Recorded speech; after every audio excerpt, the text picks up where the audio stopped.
Hey guys, happy Monday Night Live. I cannot believe we're about to be in February Magic Week.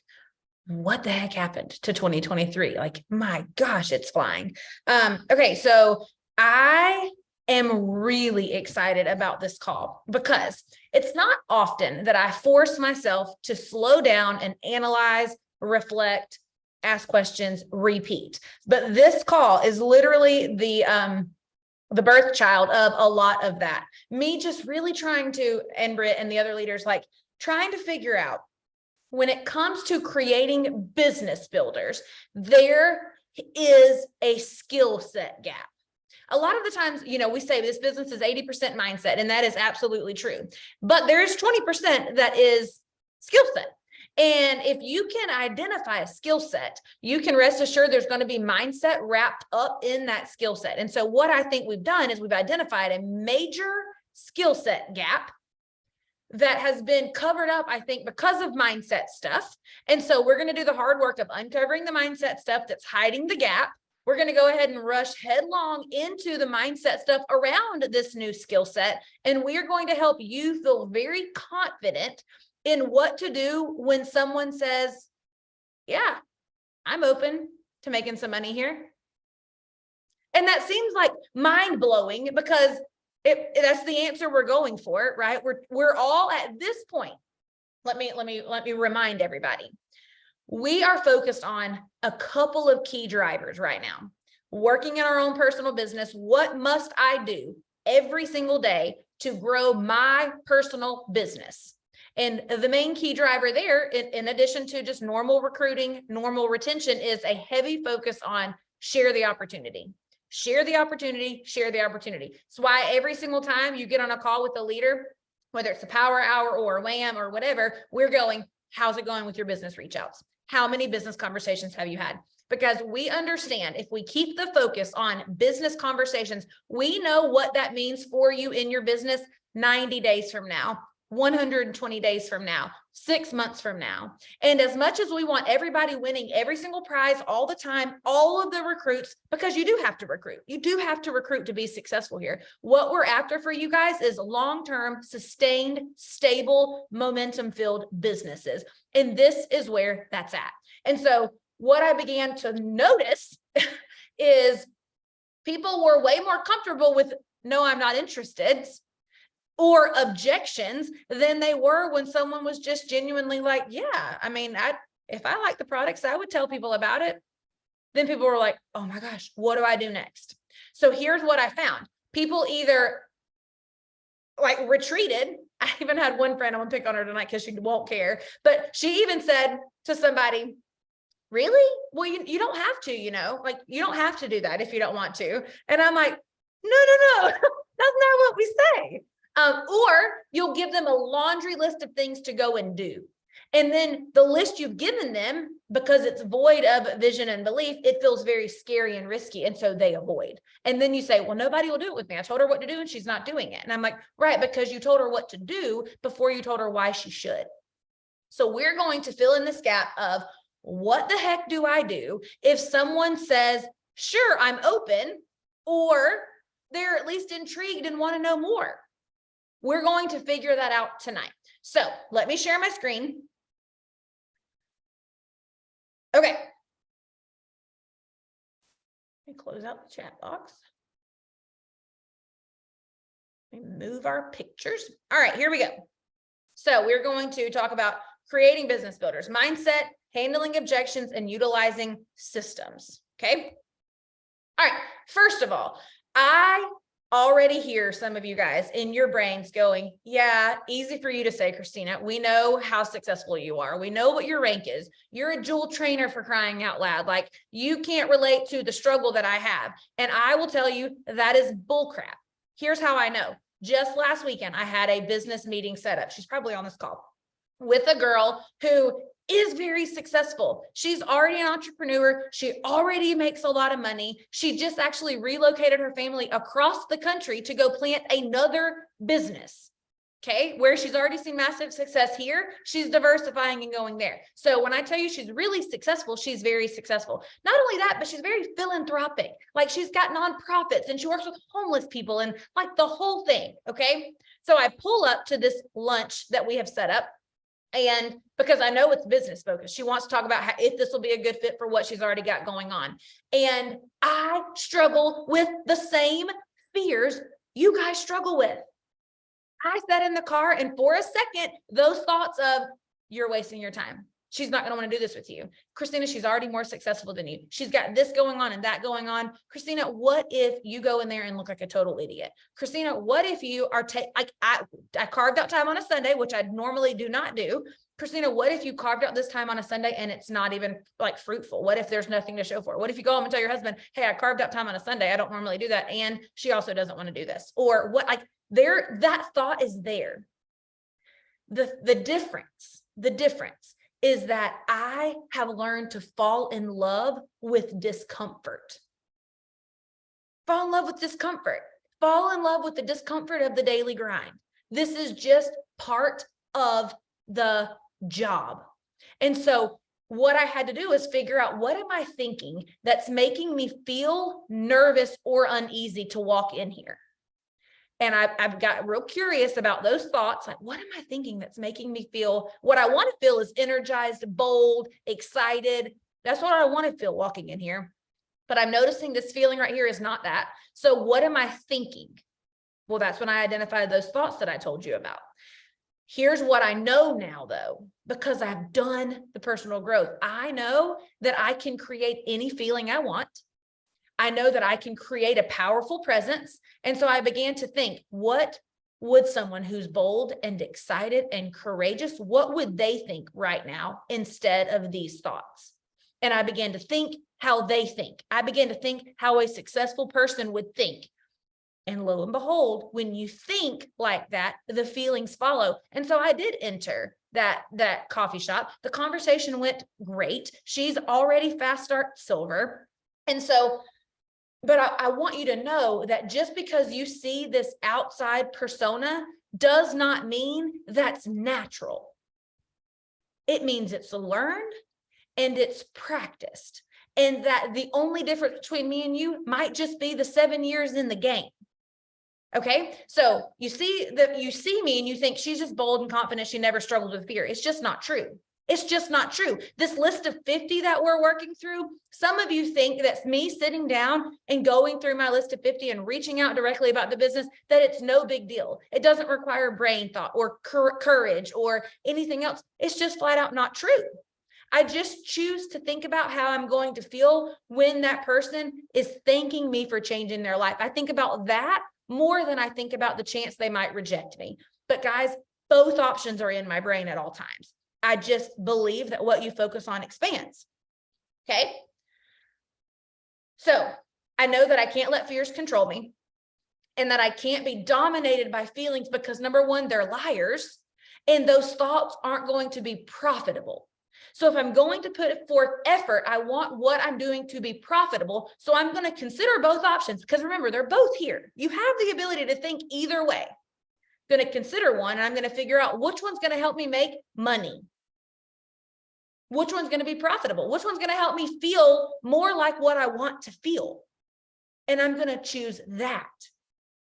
Okay. So when I think the other options, then that's what allows me to craft this persona of confidence, boldness, energy, excitement. That's where that comes from. So that doesn't come from an extroverted personality. It doesn't come from being a red. It comes from what I choose to think. I know some really introverted human beings who can come across with this same amount of boldness and energy, and it just comes from practicing. Okay. All right, so you must learn to embrace the discomfort. If sitting down to do business reach outs feels uncomfortable, congratulations, you're doing it right. Guys, the reason that we avoid certain actions is because we're avoiding feelings we don't want to feel. We don't want to feel judged. We don't want to feel like there's a possibility of rejection. What you're going to have to figure out how to do is consider that you could feel something different. You know what emotion I believe will get people into activity quicker than any other emotion? Hope. You could just choose to have hope that this person would be receptive. You could choose to have hope that this could be the next successful person on your team saying, thank you for not giving up on me. Learn to accept the fact that discomfort is an okay emotion. Some of you think because I feel uncomfortable, I must not be cut out for this. I'm over here going, because you feel uncomfortable, you're among the best of us. You're among the best of it. And you can be curious about why I feel that. Like, I notice this emotion is coming up. What is that? What am I really bothered by? And could there be an alternative perspective that I could latch onto instead? Okay, so here is what when it's time to sit down and talk to people about the opportunity, some things that you need to go through is, why are you the perfect person to share this opportunity? If you'll ask your brain that, do you know it will actually work to find the answer? Notice though, the question doesn't say, am I cut out to share the opportunity? It says, why am I the perfect person to share this opportunity? Well, listen, you could have joined today. Let me tell you the answer. Why are you the perfect person to share this opportunity? You have joined one of the fastest growing teams in the entire company, with leaders who have learned, failed forward, created systems, revised systems, gotten input from other leaders. You're in the perfect place to be a new learner and an upcoming leader. People would be lucky to follow you and be on this team. What should you be thinking about yourself and about this business every single day? I'm going to give you some thoughts in a few minutes, but these are things you're going to have to be mindful of, because listen, 80%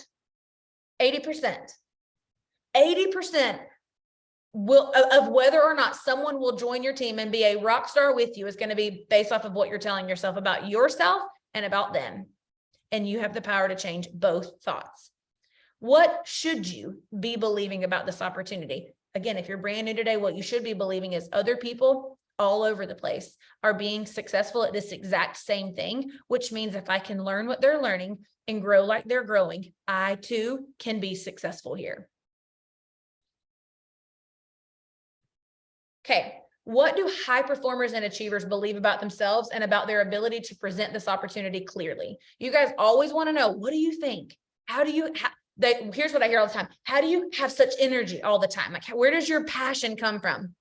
Here are thoughts that I run through every day. I'm capable of learning. I'm capable of learning.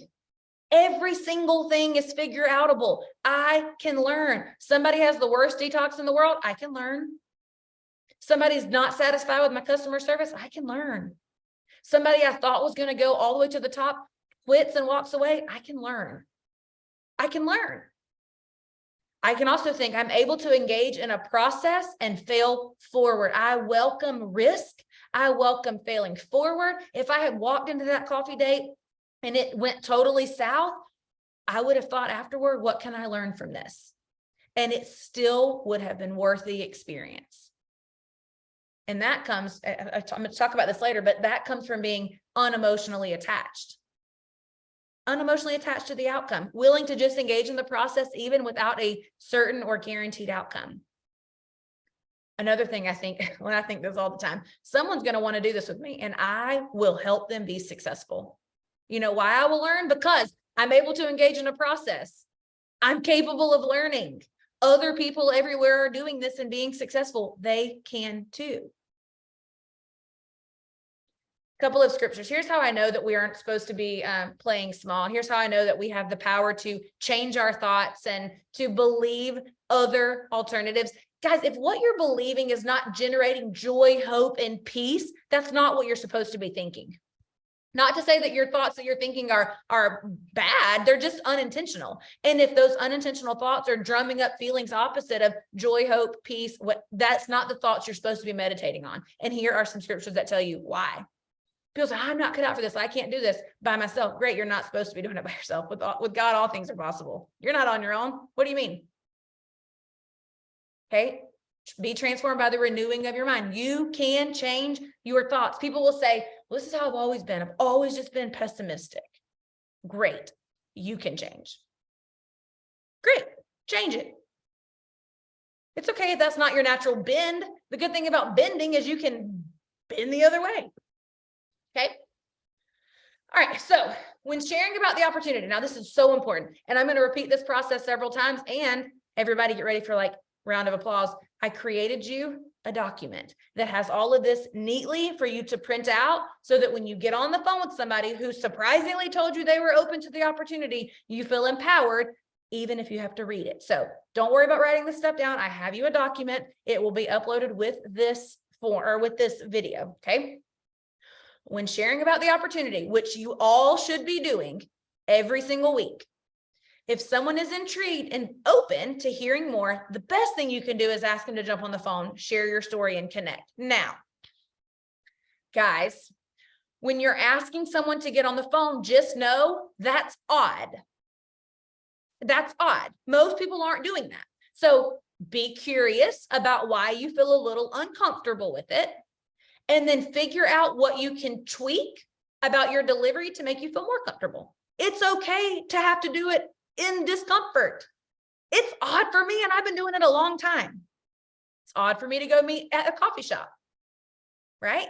So you're going to have to work on your delivery so that when you respond to the stranger and they say, yeah, I'm open, you're going to have to figure out how to deliver it in a way, typically by a voice message, that would make them feel also at ease in the discomfort. It's okay if they're also a little uncomfortable. It's okay. Some people are willing to do things uncomfortable.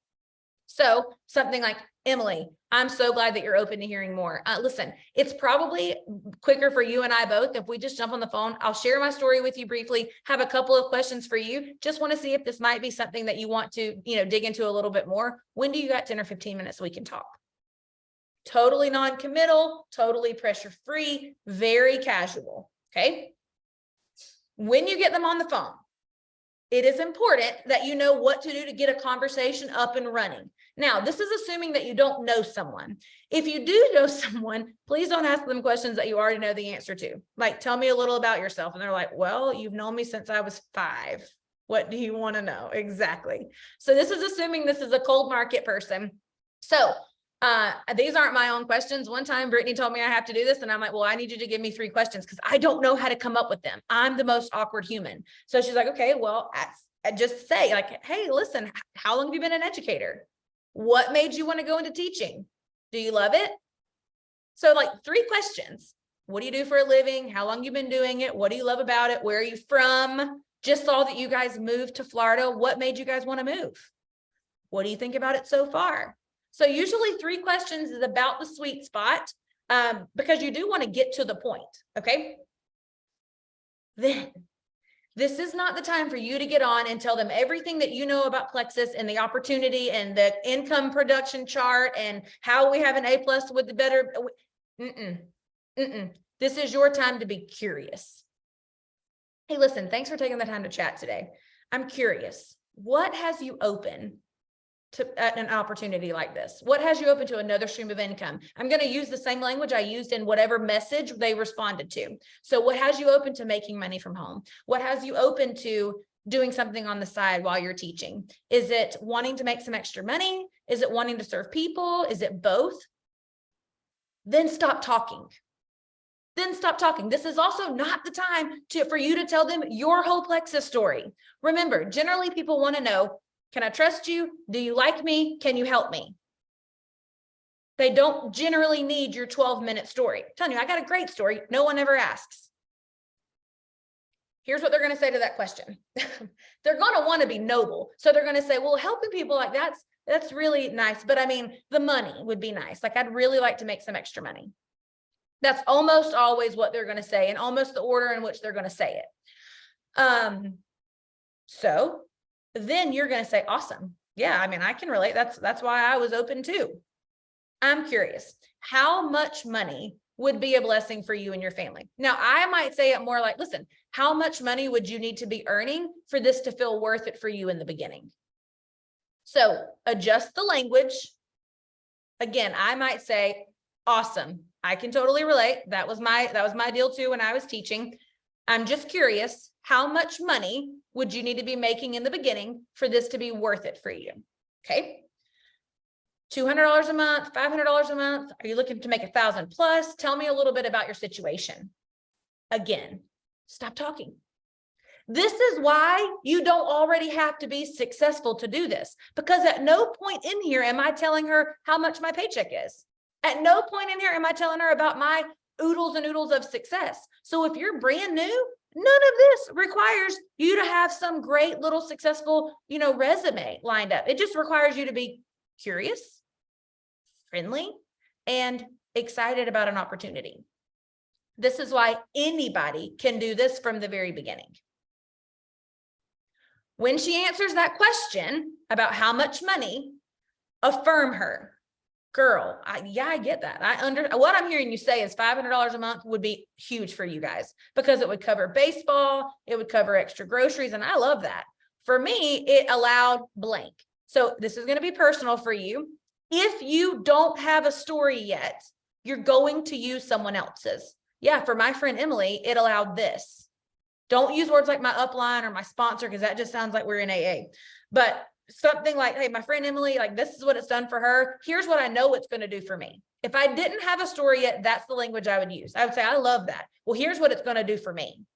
And I would go ahead and claim that. And I want you to know, Amy, I think that $500, I think that's just scratching the surface of what could be possible for you. So I'm just curious, if you were able to make double that, how would that make you guys feel? Like, what would that allow for y'all? Stop talking. Let her talk. And it's okay if she says, well, it would allow me to cover what I just told you and the car payment. And she stops talking. Ask a question. Well, okay, cool. How would that make you feel? Like, if you didn't have to worry about that, how would that feel? What you're trying to do is you're trying to create this feeling of hope, because when somebody feels hope, they're going to be willing to engage in things that feel uncomfortable. When the hope outweighs the risk, they're going to take the action that you're eventually going to get to, but we can't jump the gun. So again, we're going to affirm and we're going to ask another question, clarifying question. Then you're going to say, well, man, Amy, yeah, that $1,000, that was actually my goal too. There are girls who come into our team and do that every single month. We've got people coming in every single month because we've got such a proven system for helping people get off to a solid start. They're able to go and accomplish that. And listen, girl, I feel really confident that I could help you do that and even more. So I would just want you to think really, really big here. What are your thoughts on all of that? The reason that I asked this question is because at this point, while I'm talking, her brain is already talking her out of it. Wait. No. Stop. And what I'm looking for right here is whatever objection she's going to land on. So if I end the call here, then we hang up and she's like, man, all of that sounds great. But the objection is so loud in her brain and there's no one there to help offer her perspective. So I'm going to check in. I'm going to say, now that I'm telling you, like, I'd really encourage you to think big here. Like, this could be huge for you. What are your thoughts? If they don't offer an objection, you would say, like, so let's say this, let's say you're talking to somebody who has a ton of confidence in themselves and they're like, yeah, I mean, everything you're saying sounds fantastic. Like, I am ready to do this. Now listen, that will happen. You will have some that will respond that way. You're going to say, awesome. Well, I really think that you could be fantastic here. So I'm just curious, anything that I need to be aware of as far as fears or limiting beliefs? Because I know with me, like, I was worried what my husband would think, or, so anything like that you want to talk about, anything that you think could hold you back. I'm going to check in again. Now, people will say, well, aren't you priming them to think negative thoughts? Absolutely not. I don't have to prime people. We're full of them. Go do research on how many of the percentages of our thoughts are negative. A bunch of them. So I'm just checking in and I'm normalizing the fact that she might have these thoughts and these fears and these concerns, and this is a safe space for her to share them. Okay. So at this point, she's going to say, well, I mean, the only thing that I think could hold me back could be like, I mean, I don't know, my time. I work a full-time job and I have kids in sports. And so, I mean, trying to figure out how to fit it in, that might be an issue. Again, I've invited that conversation now versus her ghosting me for a week when she's not doing what I told her to do because I didn't help her come up with a game plan of how to fit it into her life. So at that point, her objections could be, I don't have time. Someone in my area sells this already. I'm afraid. I'm curious if I'm going to face rejection, etc. This point, I'll overcome their objection. Felt found. Listen, I understand how you feel. Like I was worried about the whole time thing too. I was teaching full time. This is when you get to share 30 seconds of your story. I was worried about time too. I was teaching full time. I had just had our third baby who was not sleeping because she was an all-night nurser. And like, I mean, I was busy. I definitely had a lot of things on my plate. And what I found is that it wasn't a massive amount of time that was needed. It was just a massive amount of intentionality. So I'm curious, if you decided to do this and I said, okay, listen, we need to find an hour a day, what would that look like? Like, you got pockets of 20 minutes? Would it be easier for you to block out an hour? Tell me what your thoughts are. And again, I'm going to keep asking questions to see if I have overcome. Then at the end, when it feels like we're to the end of that objection, I'll say, listen, so what you're saying is, if that issue with time didn't have to hold you back, you'd want to move forward with this. And she's going to say, yeah, I think I do. Like you meant now that, I mean, yeah, you answered my question there. That makes total sense. I want to move forward. You have to ask the question to see if you have overcome the objection. Some people will just hit at the objection and then let them off the hook. I'm going to address the objection, give her a different perspective to believe. She's thinking, I'm too busy, I can't do it. I'm thinking, because you're so busy, I will help you be empowered to find a way to do it. Then I'm going to check to see, based off of what I just told you about that, now that we know that that doesn't have to hold you back, do you think this is something you're ready to jump into? Or does that seem like a better fit? Or does that make more sense? I'm just checking for her to say, yeah, like actually, that does make sense. That's what I'm looking for. Or she's going to continue to sit on that objection. Either way, I'll have information. All right, when they respond with yes, they're not going to say my objection has been overcome. That's for you to know. You're checking to see, has the objection been overcome? If they respond with something along the lines of affirmative, yeah, now that you put it that way, cool. Listen, well, I have got an excellent tool that has been proven to help people reach their goals in the very beginning very, very quickly. It's called our Getting Started video. It's about 45 minutes or so, and it's a really smart investment in yourself in the beginning of this journey. So it's full of vision, belief. It's why we do what we do, plus the nuts and bolts of how to do what we do. Listen, girl, by the time you are finished with that video, you're going to know exactly what to do to get yourself into activity, working towards your very first goal of Fast Start Silver. Remember, that's where you're going to make about $300. So when do you have 45 minutes that you can watch this? I'm going for it. Now, remember, this is all on the phone. Okay. All on the phone. All right. Now, again, I have that in a document for you. Okay. Some things that you need to know when you're trying to recruit business builders. Number one, you have got to expect a no. Nobody grows up hoping to be a network marketer. You can't make a no or a not right now mean anything personal about you. It's not you. You can learn. You're capable of failing forward. Keep a track of your metrics. If you feel like your no's are way more than other people's no's, then we can change some things. We can improve on some things. It may be a skill set that you have to improve. You might need to improve in your branding or in your influence. None of those are an indicator of your long-term success. It's just a matter of what are you willing to do about it. If you have more no's than most people, what are you going to do about it? You could quit. Is that profitable? Nope. You could learn. Is that profitable? Yep. Leading with the business almost always takes longer than leading with the products. What I mean is if I have Sally and I choose that I'm going to prospect Sally just with the business, it's going to take me longer before that time and when Sally joins than if I decided to prospect Sally with just the products. Okay. However, the time from Sally joining and getting into activity is usually shorter if they join wanting the opportunity, right? So kind of one of those pick your poisons. Now, you have to be recruiting. You have to be recruiting. So sharing the business opportunity is not in place of sharing the products.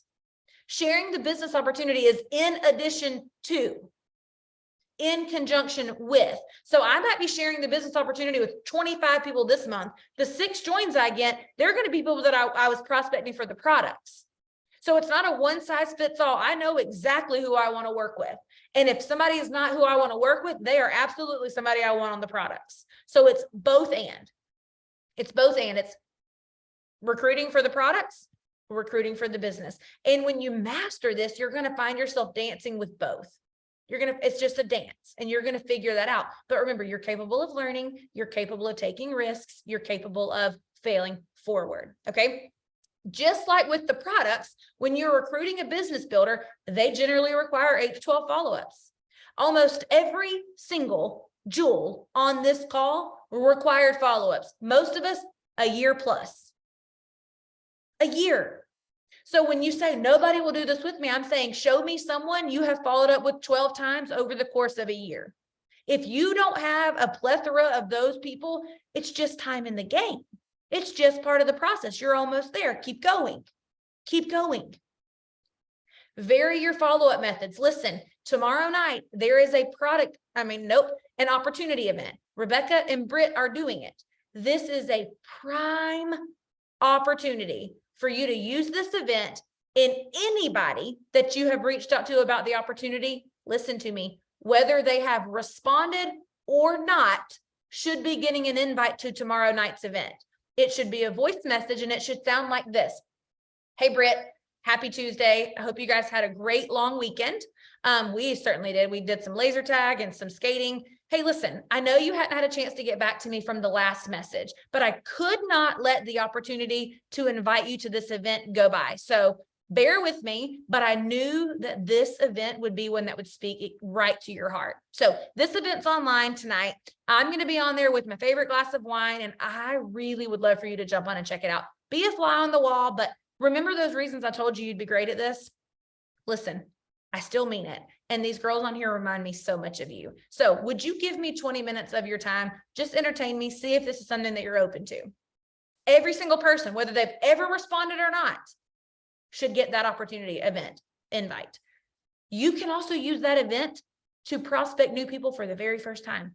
It's totally okay to reach out and say, Brittany, I am a nervous wreck to even bring this up to you. I actually wanted to message you last week and then I didn't because I was nervous. And so I'm just going to go for it today. And listen, it's totally okay. But there's an event tomorrow night. 2 of my good friends are doing it. And I can't help but think this might be an answer to a prayer you guys might be praying. If you're like most people, things feel tight. Inflation is weird, like so many things going on. And maybe you've been praying for an opportunity to make some money. Jump on this event with me tomorrow and let's see if maybe this could be it. Totally no pressure. I know we haven't even chatted much about it, but didn't want to miss the opportunity to invite you. So you're going to take the time to send quick voice. It's 30 seconds, 30 seconds. You know how many 30-second messages you can send out tomorrow before the event? Like a bajillion, okay? Utilize that event. That is a perfect way to vary the follow-up, okay? So 8 to 12 follow-ups, expect that it's going to take some time. Have your eye on who you are wanting, okay? You've got to have people in your funnel at all times, which means wherever you are, whatever you're doing, you're constantly adding people. You meet somebody at the bowling alley, hey, are you on social? Let me add you on there. Like, would love to get our kids together again next time. They had so much fun playing together. Whatever you're doing, constantly adding people in your funnel. Stay emotionally neutral. Guys, this isn't about you. This is about them. And until you have evidence that says your results are drastically different from most people's results, nothing is wrong. Nothing is broken. What if it was just part of the process? Bring your metrics, take them to your leader and say, hey, listen, these are the results I'm getting. Is this normal? Like, is this average? What if we just started coming to our leaders with that kind of attitude? Like, hey, is this good? Like, is this pretty decent? This is pretty normal versus nobody will do this. I'm terrible. And really they're like, no, like your response rates, like, well, there's nothing wrong. This is normal. Someone's speed out of the gate is never, ever an indicator of long-term success. Y'all, I don't care if the person on your team has been ordering your products for a year and telling you know about the business every time. You just never know when someone is ready to go all in. Okay. Know who you're looking for. When you know who you're looking for, you can spot them a mile away. And when you've spotted them, call it out. Okay. I'm not sure why that is happening right now. It always brings up my email. Okay. So I want to show you. Oh, it's because Brittany was logging in, I think. I want to show you guys my form. All right, hold on.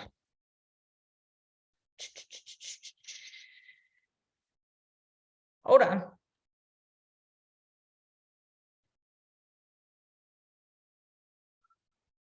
Okay. All right, let me share it one more time. Brittany, quit logging in to your own Zoom. Okay. So here's the form, and I will have it where you guys can print it front and back. Okay. So it basically just tells you everything I said. Step number 1, connect. Ask a couple of questions to build rapport and a good connection. What has you open to considering an opportunity like Plexus? You guys, this question is on the flow chart underneath, yes, but for some reason people are missing it. So that welcome call flow chart that I made for you guys a few months ago, this question's on there. Don't skip it. After they answer, so you see everything that I went with you guys with over the slideshow, it's all here. The same script, everything. So print that front and back so that you will have that. And then the only other thing I was going to show y'all, hold on.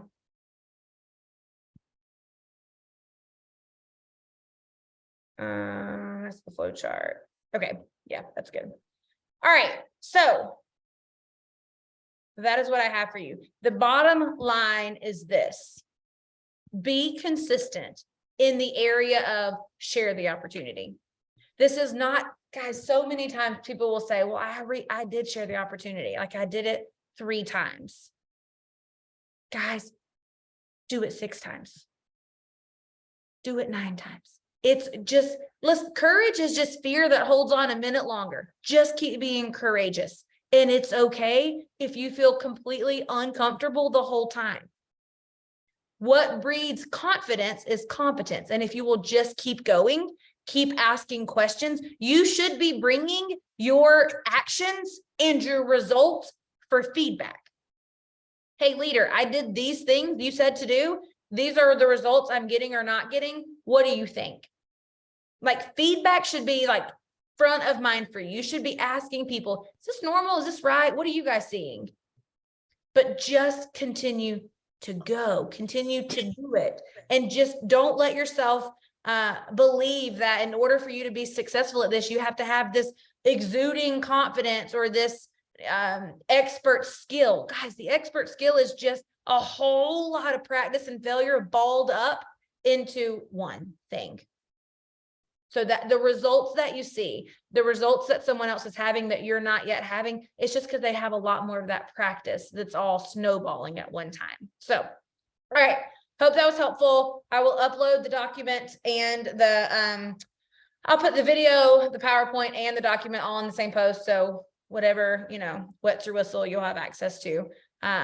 But I'm excited to see how this transforms you guys' business. I know what this will mean for you come fall of this year if you will engage in this process for the next 6 months. I'm telling you, I would bet $1,000. Go prove me wrong. But I'm telling you, this could be what changes everything. This could be what adds the next place value to your paycheck. This could be it. You want your 1099 to grow by $100,000 this year? This is your ticket. This is how you go make the big bucks. Okay. All right. Bye, y'all.